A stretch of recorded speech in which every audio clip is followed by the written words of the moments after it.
Good morning everyone, welcome back to आपके class coaching centre. तो आज का जो क्लास होगा वह आर्टिकल हमारा कितना 75 से लेकर के 78 तक देखेंगे। 4 आर्टिकल कवर करेंगे।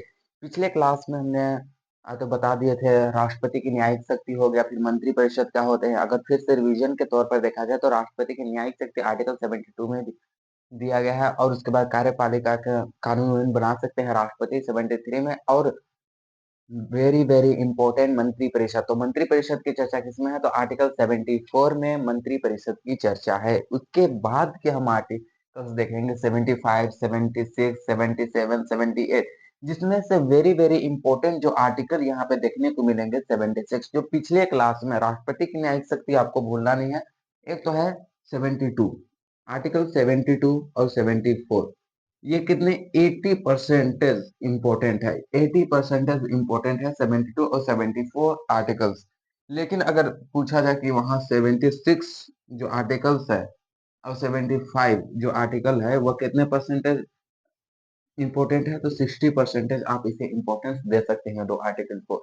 इसे इग्नोर नहीं करना है। कोई भी आर्टिकल्स को हम कब तक अति देंगे? जब तक उसकी वैल्यू हमें 40% से कम ना हो जाए तब तक उस आर्टिकल को इग्नोर नहीं कर सकते हैं हम। यदि वह 40% से ऊपर है तो उस आर्टिकल को याद करना आपके लिए बहुत जरूरी है। और आज तो एसएससी जीडी के एग्जाम में अभी अगर आर्टिकल से अगर क्वेश्चन नहीं करते हैं, आर्टिकल्स याद नहीं करते हैं, तो आपके मिनिमम 6 से 7 नंबर, कितने 6 से 7 नंबर आपके छूट सकते हैं, जो कि पॉलिटिक्स से होते हैं, संविधान भारतीय संविधान से दिए जाते हैं।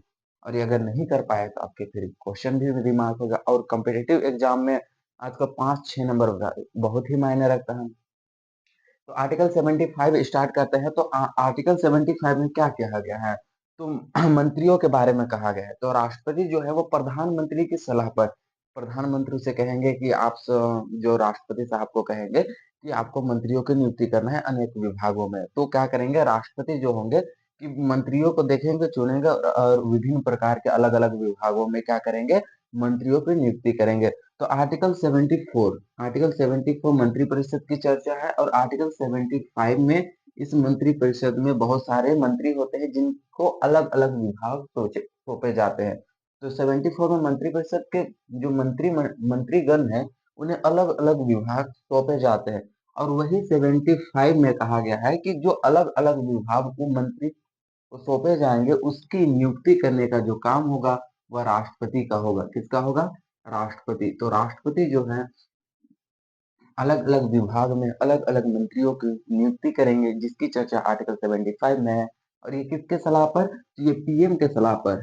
पीएम, और यहाँ प्रेसिडेंट लिख देते हैं, पीडी लिख देते हैं, प्रेसिडेंट। तो पीएम के सलाह पर कौन करेंगे? प्रेसिडेंट यानी राष्ट्रपति जो होंगे अलग विभाग में मंत्रियों की नियुक्ति करेंगे, जिसकी चर्चा कितने में है? आर्टिकल 75।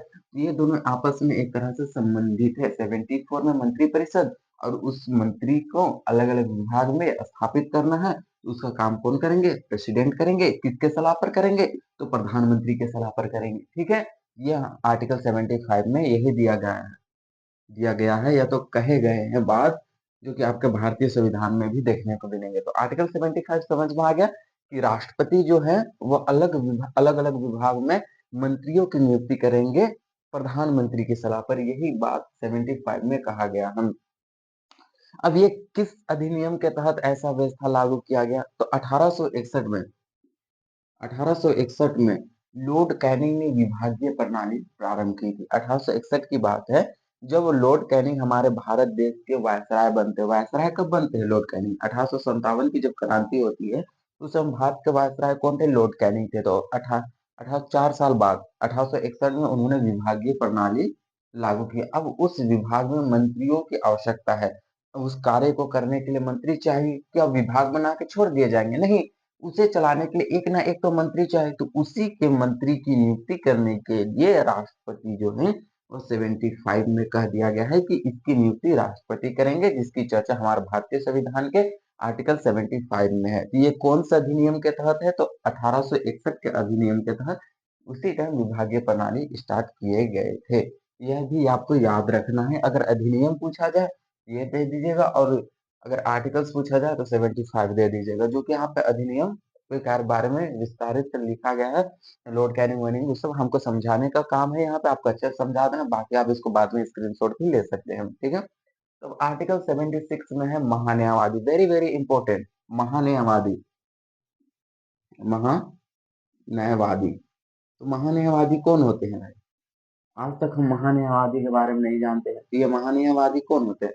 तो अगर ये महान्यायवादी होते हैं तो ये प्रधानमंत्री के प्रथम विधि मंत्री होते हैं। विधि का अर्थ होता है कानून। विधि का क्या अर्थ होता है? कानून। याद रखिएगा, संविधान यानी कि पॉलिटी के जो शब्द होते हैं उसे याद रखना है। अगर शब्दों का खेल आपको पकड़ में आ गया तो विधि का अर्थ होता है कानून, और एक होता है प्रसाद, इसको भी याद रखना है, प्रसाद पर्यंत। प्रसाद पर्यंत का मतलब होता है इच्छा अनुसार, इच्छा अनुसार, इच्छा अनुसार।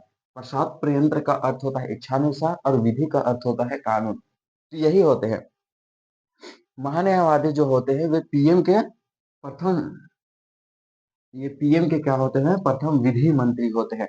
अर्थात प्रधानमंत्री की में किसी प्रकार का मुकदमा लगा दीजिए, अपहरण का मुकदमा लगा दीजिए, कोई लेके भाग गया उसका मुकदमा लगा लीजिए, या तो फिर चोरी चकारी का मुकदमा लगा ले, कहने का बात है, वैसे करते नहीं है, ठीक है, ये मान के चलिए, हम समझाने के लिए कह रहे हैं कि ना सच में ये हो गया, ठीक है। तो अपहरण का मुकदमा लगा चल रहा है तो प्रधानमंत्री पे, या तो चोरी चकारी कर रहे हैं या तो करप्शन कर रहे हैं, पकड़ा गए, ये सारे मुकदमा केस केवल महान्यायवादी लड़ेंगे। केवल से केवल कौन लड़ेंगे? महान्यायवादी लड़ेंगे। इसलिए प्रधानमंत्री के प्रथम विधि मंत्री के रूप में किन्हें जाना जाता है? महान्यायवादी को जाना जाता है। महान्यायवादी क्या होते हैं? अब फिर महान्यायवादी के बारे में कुछ जानेंगे। इतना तो समझ में आ गया ना कि कोई भी प्रधानमंत्री का मात्र केस कौन लड़ सकता है? महान्यायवादी, इसके अलावा और कोई नहीं लड़ सकते हैं। और इनके केस कहाँ? सुप्रीम कोर्ट में लड़े जा सकते हैं, अर्थात ये कोई भी न्यायालय में लड़ सकते हैं, हाई कोर्ट, सुप्रीम कोर्ट, या तो फिर डिस्ट्रिक्ट कोर्ट, कोई भी कोर्ट में लड़े जा सकते हैं, ये लड़ सकते हैं मुकदमा को। लेकिन कहाँ लड़ते हैं? तो प्रधानमंत्री के हैं तो सुप्रीम कोर्ट में ही लड़े जाएंगे। इनके लिए एक तरह से अधिकार का हनन ना हो, या तो अपने आप को थोड़ा सा कम महसूस ना समझे, इस कारण से हम कह सकते हैं, ठीक है। तो अब महान्यायवादी के बारे में जानेंगे। क्या महान्यायवादी संसद के सदस्य होते हैं या नहीं? आपको ये बताना है, क्या महान्यायवादी संसद के सदस्य होते हैं या नहीं। तो आपको यहाँ पे आंसर क्या देना है?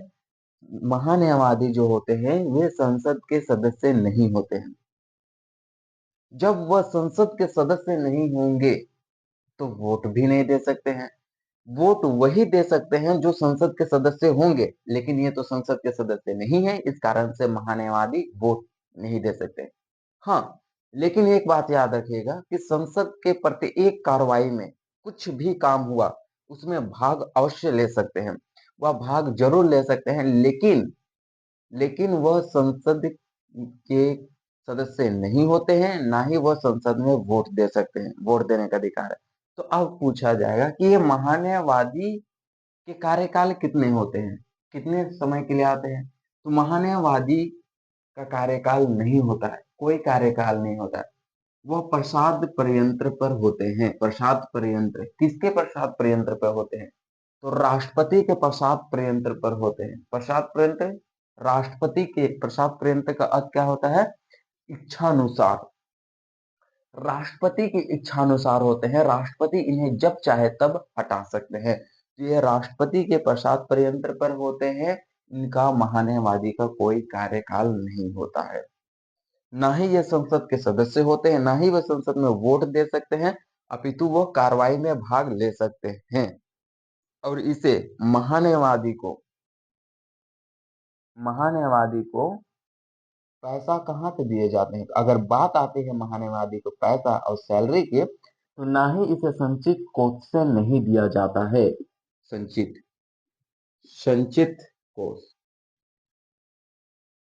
कोष जो कि केंद्र का धन होता है, संचित कोष, इसे संचित कोष से नहीं दिए जाते हैं, अपितु प्रधानमंत्री के कोष से दिए जाते हैं। तो यहाँ पे दिखा गया है प्रधानमंत्री कोष के प्रधान के सैलरी से ही महान्यायवादी को सैलरी दिए जाते हैं, इन्हें अलग से कोई संचित कोष से नहीं दिया जाता है। यहाँ पर आपको लिख दिया गया है कि संचित निधि से इन्हें पैसा नहीं दिया जाता है, केंद्र सरकार का एक बटुआ है, बटुआ समझ में आ गया, बटुआ पर्स है, संचित निधि, जिससे प्रत्येक अधिकारियों को, जितने भी अधिकारी कर्मचारी हैं, उन्हें सैलरी संचित निधि से दिया जाता है। परंतु महान्यायवादी को संचित निधि से पैसा नहीं दिया जाता है, वो प्रधानमंत्री अपने पैसे देते हैं, अपने सैलरी से ही महान्यायवादी को देते हैं। इतना समझ में आ गया। तो महान्यायवादी से इंग्लिश में ऑडिटर जनरल कहते हैं, ऑडिटर जनरल कहा जाता है इंग्लिश में महान्यायवादी, जिसकी चर्चा आर्टिकल 76 में है। आपको इसे याद रखना है। आपको पूछते हैं क्या महान्यायवादी के कार्यकाल होते हैं? आप बोलिएगा नहीं। क्यों नहीं होते? क्योंकि वह राष्ट्रपति के प्रसाद पर्यंत अर्थात इच्छा अनुसार रहते हैं। क्या वो पूर्णकालिक होते हैं? नहीं, वो पूर्णकालिक नहीं होते हैं। ठीक है। तो वो संसद के सदस्य होते हैं? नहीं होते। वोट दे सकते हैं संसद में? नहीं हो सकते। लेकिन संसद के कार्रवाई में भाग ले सकते हैं। समझ में आ गया? आपको इतना समझने में कोई दिक्कत नहीं है। तो आर्टिकल 76 के बारे में समझ आ गया आपको, के लिए वेरी वेरी इंपॉर्टेंट है। महान्यायवादी से क्वेश्चन पूछे भी जा सकते हैं। तो आर्टिकल 76 और article 75 very very important article है। और यह तो याद रखना ही है आपको। 1861 के अधिनियम के तहत विभागीय प्रणाली लाई गई थी। ठीक है, लॉर्ड कैनिंग लाया था। अब आता है आर्टिकल 77 और आर्टिकल 78। उतने इम्पोर्टेंस नहीं है। इसे 40 से ऊपर 50 तक, 50% तक इम्पोर्टेंस दे सकते हैं इस आर्टिकल को। आर्टिकल 77 में क्या कहा गया है कि राष्ट्रपति जो होंगे वो प्रधानमंत्री या तो कार्यपालिका को आसान बनाने के लिए, जो प्रधानमंत्री के द्वारा जो भी का विभाग चलाए जाते हैं, उनको आसान करने के लिए राष्ट्रपति कानून बना सकते हैं। सीधे शब्दों में प्रधानमंत्री बहुत सारे विभाग के अध्यक्ष होते हैं, तो उनके द्वारा बहुत सारे अध्यक्ष विभिन्न प्रकार मंत्रालय चलाए जाते हैं, तो उसे आसान बनाने के, प्रधानमंत्री के काम को आसान करने के लिए राष्ट्रपति कानून बना सकते हैं। आर्टिकल 77 में दिया गया है, जो कि उतना इम्पोर्टेंट नहीं है। आर्टिकल 77 78 थोड़े उतने इम्पोर्टेंट नहीं है, लेकिन इम्पोर्टेंस तो है। आर्टिकल 78 में कहा गया है कि प्रधानमंत्री का एक कर्तव्य होगा कि मंत्री परिषद में क्या हो रहे हैं। मंत्री परिषद के अध्यक्ष कौन होते हैं? प्रधानमंत्री। तो मंत्री परिषद के बारे में पूर्ण जानकारी किसके पास होगी? प्रधानमंत्री के पास होंगे। तो क्या राष्ट्रपति के पास इसकी जानकारी होगी? मंत्री परिषद नहीं होगी। तो राष्ट्रपति को मंत्री परिषद की जानकारी कैसे होगी? कैसे होगा? तो प्रधानमंत्री का यह कर्तव्य बनता है कि संसद और मंत्री परिषद में जितने भी बातें हो रही हैं, दासियों में कानाफूसी हो रही है, क्या वहां पे कूटनीति बनाई जा रही है, सारे चीज की जानकारी राष्ट्रपति को देने का अधिकार है प्रधानमंत्री को। यही कहा गया है 78 में। आर्टिकल 78 राष्ट्रपति सॉरी प्रधानमंत्री को यह बाध्य करता है। आप प्रधानमंत्री हैं, कोई शक नहीं है। आपको मंत्री परिषद और संसद में क्या हो रहा है, इसकी सारी जानकारी आप राष्ट्रपति को देंगे। नहीं देंगे तो आप आर्टिकल 78 का उल्लंघन कर रहे होंगे।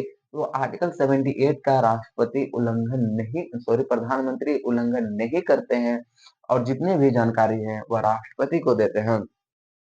तो आर्टिकल 75, आर्टिकल 76, 75 में अनेक मंत्रियों की, मतलब मंत्रियों की नियुक्ति करते हैं कौन?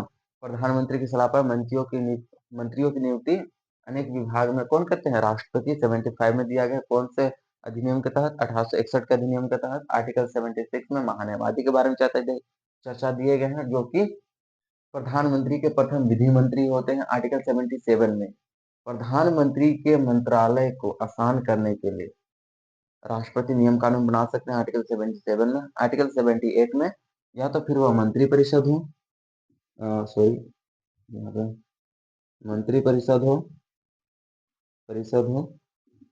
या तो फिर संसद हो। आर्टिकल 78 के तहत या तो मंत्री परिषद हो या तो फिर संसद हो, कोई भी वहां पे कोई भी कार्य हो रहे हैं, ये प्रधानमंत्री क्या होंगे? प्रधानमंत्री क्या होंगे? पीडी, प्रेसिडेंट को सारी जानकारी देंगे कि क्या हो रहा है क्या नहीं हो रहा है। ठीक है। आर्टिकल 78 तक। आप यहाँ देखने वाली बात यह है, जितने आर्टिकल्स आपको कवर, क्योंकि आगे आर्टिकल्स क्यों नहीं पढ़े, ताकि थोड़ा थोड़ा चचर पचर आर्टिकल याद करें तो जल्दी होगा। ठीक है, और समय भी कम रहेंगे। तो आप सुनने की बात है, आर्टिकल 75, आर्टिकल 80 और article 81 very very important articles हैं। यही में तो है संसद की चर्चा। संसद के लोकसभा, राज्यसभा, संसद की चर्चा 79, राज्यसभा, लोकसभा, ये सभी के चर्चा है। ये 3 आर्टिकल्स नहीं पढ़े तो आप भाग 5 के सम को नहीं पढ़े। समझ में आ गया? ये आर्टिकल्स आपको पढ़ना है, पूछे जाते हैं यहाँ से बहुत सारे क्वेश्चन। समझ में आ गया? इसको नेक्स्ट क्लास में हम देखेंगे। यदि आपको ये वीडियो अच्छे लगे हो तो क्लास अच्छे लगे तो इसको क्या कर सकते हैं, आप स्क्रीनशॉट ले सकते हैं। तो नेक्स्ट क्लास में हम बहुत ही धमाकेदार क्लास लेके आएंगे। धन्यवाद। थैंक यू, आप सभी मेरे से जुड़े और आपके सहयोग से ही आपको मोटिवेट मिल रहा है ताकि आपके एग्जाम को और आगे हम बढ़ा सकें। ठीक है, धन्यवाद, थैंक यू।